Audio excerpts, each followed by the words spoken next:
आप सभी का स्वागत है हमारे चैनल सार्थ शिक्षा में। मैं रंजीत कुमार आपके लिए लाया हूं best of physics and chemistry, जिसमें हम देखेंगे previous year question of RRB JEE NTPC group D and SSC CHSL, जिसका डिटेल एनालिसिस करेंगे विद एक्सपेक्टेड क्वेश्चन।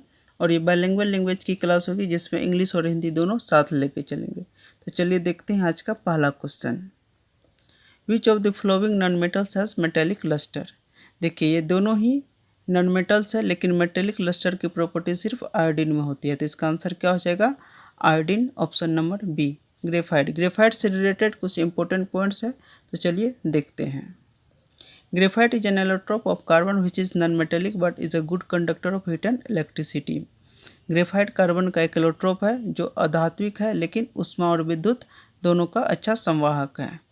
अच्छा, इसका यूज क्या है? इसका यूज पेंसिल बनाने में, शुष्क संग्रहक के रूप में और परमाणु रिएक्टरों में परमाणु विखंडन प्रतिक्रिया की गति को नियंत्रित करने के लिए किया जाता है।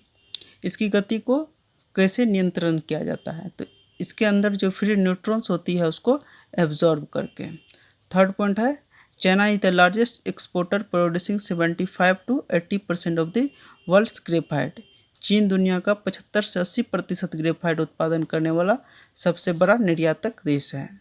तो चलिए देखते हैं next question. Fourth state of matter is, पदार्थ की चौथी अवस्था है। देखिए सॉलिड, लिक्विड और गैस, इन तीनों के बारे में आप पहले से ही पढ़ते आ रहे हैं। तो चौथी अवस्था क्या होगी? प्लाज्मा। और पांचवी अवस्था होती है बोस-आइंस्टीन कंडेंसेट। तो चलिए देखते हैं फोर्थ और फिफ्थ स्टेट ऑफ मैटर के बारे में। Plasma fourth state of matter है। इसका डिस्कवर विलियम क्रूक्स ने किया, और ये फ्री इलेक्ट्रॉन्स और आयंस का मिक्सचर है। इसका एग्जाम्पल स्टार्स और फ्लोरोसेंट लैंप है।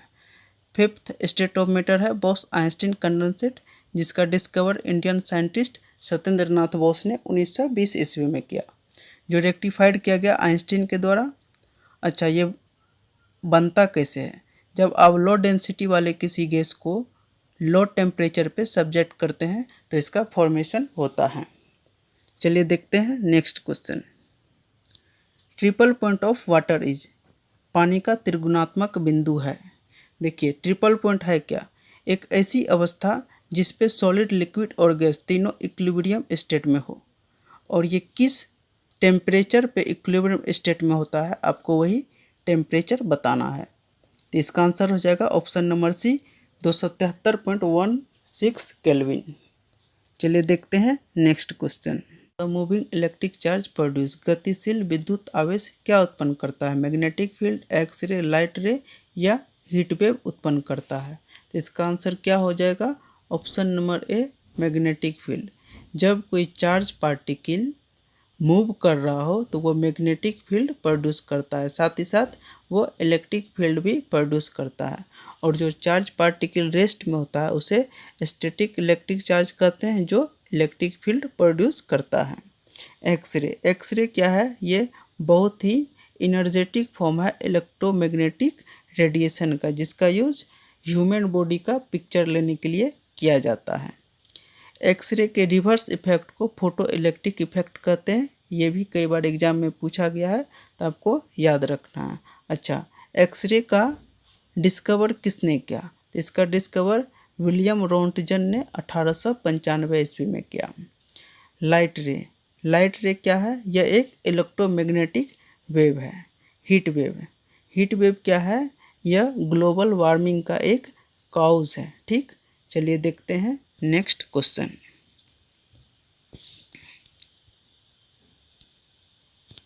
If you look in a mirror and find that the image is smaller than you, the type of mirror is। यदि आप एक दर्पण में देखते हैं और पता लगता है कि आपकी इमेज आपसे छोटी है, तो उस दर्पण का प्रकार बताइए।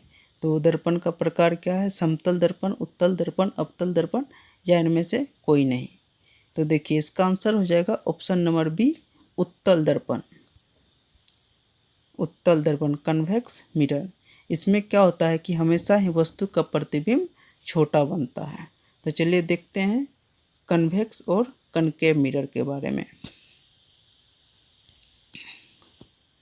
कनकेव मिरर में क्या होता है कि अनंत से आने वाली प्रकाश किरणें किसी एक पॉइंट पे कन्वर्ज करती है। इसलिए इसको कन्वर्जेंट मिरर भी कहा जाता है और ये रियल और इन्वर्टेड इमेज बनाता है। ये किसी एक पॉइंट पे क्या करती है, कन्वर्ज करती है। इसकी इसी प्रॉपर्टी की वजह से ईएनटी के डॉक्टर इसका यूज करते हैं। इसका यूज हेडलाइट में, सर्च लाइट में भी किया जाता है। सोलर ओवन इसमें भी किया जाता है। क्यों? देखिए, सन से आने वाली प्रकाश किरणें को जब किसी एक पॉइंट पे कंसंट्रेट कर लिया जाता है तो वहाँ से हीट प्रोड्यूस होती है। इसी वजह से सोलर ओवन में कनकेव मिरर का यूज किया जाता है। कन्वेक्स मिरर, कन्वेक्स मिरर में क्या होता है कि अनंत से आने वाली प्रकाश किरणों को ये डाइवर्ट कर देती है, फैला देती है, इसीलिए इसको डाइवर्जेंट मिरर भी बोला जाता है। और इस पॉइंट को जब पीछे की ओर एक्सटेंड करते हैं तो इस पॉइंट से आते हुए प्रतीत होती है। क्या होती है? प्रतीत होती है, मतलब यह काल्पनिक और इरेक्ट इमेज बनाती है। और ये फैलाने वाली गुण की वजह से इसको साइड मिरर में और स्ट्रीट लाइट में यूज किया जाता है। चलिए देखते हैं next question. Which of the following is order of decreasing electrical conductivity. पहले तो इलेक्ट्रिकल कंडक्टिविटी है क्या? यह एक प्रकार का मापन है जो बताता है कि किसी तत्व से इलेक्ट्रिक करंट कितनी आसानी से प्रवाह करने की अनुमति देता है। तो इसका बेस्ट एग्जाम्पल होता है सिल्वर, फिर कॉपर, फिर एल्युमिनियम, फिर स्टील। तो इसका आंसर क्या हो जाएगा? Option number D. देखिए, ये डिक्रीजिंग ऑर्डर में है, इसलिए इसका आंसर ऑप्शन नंबर डी है। यदि इंक्रीजिंग ऑर्डर में होता तो इसका आंसर ऑप्शन नंबर ए होता। ठीक, चलिए देखते हैं next question. A body of 4 kg is laying at rest under the action of a constant force. It gains a speed of 5 meter per second. The work done by the force will be। 4 kilo का कोई वस्तु है जो स्थिर अवस्था में है, उस पर लगातार जब बल लगाया जाता है तो वो 5 मीटर पर सेकंड की गति को प्राप्त कर लेता है। तो बल द्वारा किया गया कार्य बताना है। चलिए देखते हैं। देखिए, इस क्वेश्चन में आपको मास दिया हुआ है इनिशियल वेलोसिटी, क्योंकि इनिशियल में ये स्थिर है इसलिए इनिशियल वेलोसिटी 0 हो जाएगा। और इस पर लगातार जब बल लगाया जाता है तो ये 5 मीटर पर सेकंड की गति को प्राप्त कर लेता है। तो फाइनल वेलोसिटी 5 मीटर पर second. Work done equal to क्या होता है? Change in kinetic energy. तो चलिए देखते हैं क्या हो जाएगा। Half m v square minus u square. ठीक, हाफ मास दिया हुआ आपको 4 kg और फाइनल वेलोसिटी दिया हुआ है 5 का स्क्वायर हो जाएगा और इनिशियल वेलोसिटी 0, तो 0। जब इसको कट कर देंगे और मल्टीप्लाई करेंगे तो क्या हो जाएगा? 50 जूल। तो इसका आंसर क्या हो गया? 50 जूल, ऑप्शन नंबर डी। चलिए देखते हैं। Which of the following gases is used to prevent food material from getting ionized? इनमें से कौन सी गैस है जो फूड मटेरियल को आयनाइज्ड होने से रोकती है? तो इसका आंसर क्या हो जाएगा? Option number B, nitrogen. देखिए, जितने भी चिप्स की पैकेट है उस लाइक कुरकुरे, लेज, इन सब में नाइट्रोजन गैस ही भरी जाती है। इसका एटॉमिक नंबर कितना होता है? तो 7 होता है। और इसका डिस्कवर किसने किया? रदरफोर्ड ने। हाइड्रोजन का डिस्कवर किसने किया? तो हाइड्रोजन का डिस्कवर हेनरी कैवेंडिश ने किया। और ये पीरियडिक टेबल का लाइटेस्ट एलिमेंट है। इसके 3 एलोट्रोप्स है, प्रोटियम, ड्यूटेरियम और ट्राइटियम। हीलियम क्या है? ये नोबेल गैस है और ये सेकंड लाइटेस्ट एलिमेंट है पीरियडिक टेबल का। इसका डिस्कवर किसने किया? तो लोकेयर ने। अच्छा, ऑक्सीजन का डिस्कवर किसने किया? डब्ल्यू सिल ने, और इसका पेटेंट जाता है प्रिस्ले को। चलिए देखते हैं नेक्स्ट क्वेश्चन है, if the distance between sun and earth becomes double the gravitational force on the earth will be. इसमें कह रहा है जब सूर्य और पृथ्वी के बीच की दूरी को 2 गुना कर दिया जाए तो पृथ्वी पर गुरुत्वाकर्षण बल क्या होगा? समान रहेगा, डबल हो जाएगा, हाफ होगा या 1/4 हो जाएगा? चलिए देखते हैं। देखिए, आप जानते हैं कि किसी भी 2 बॉडी के बीच में हमेशा ही एक अट्रैक्शन फोर्स लगता है। ये है सन, ये है अर्थ। एट्रैक्शन फोर्स का फॉर्मूला होता है G/m1/m2/r²। ये r क्या है?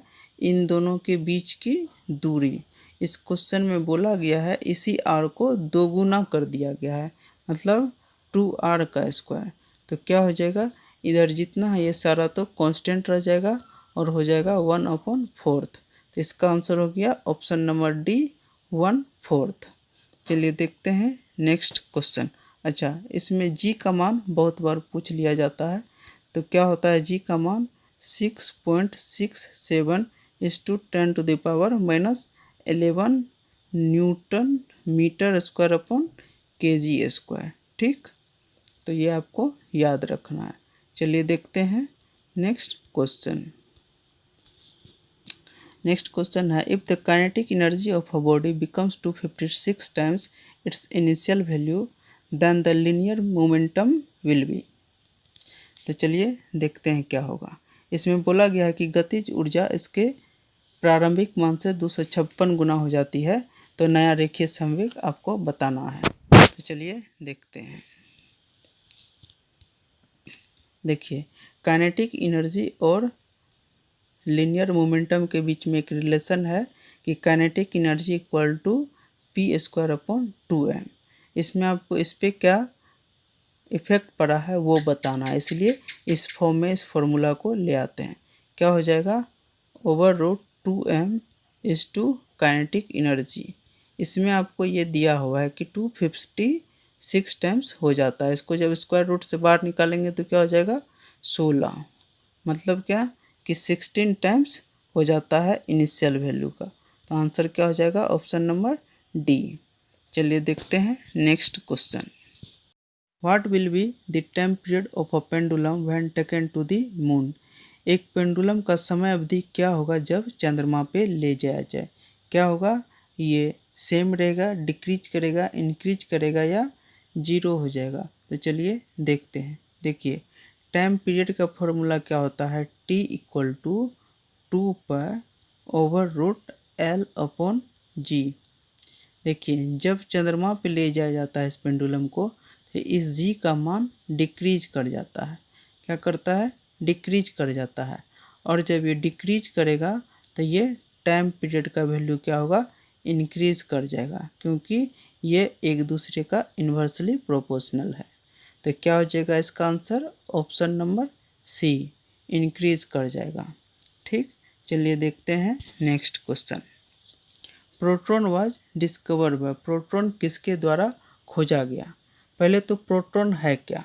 प्रोटॉन एटम के अंदर मौजूद पॉजिटिवली चार्ज पार्टिकल को ही प्रोटॉन कहा जाता है।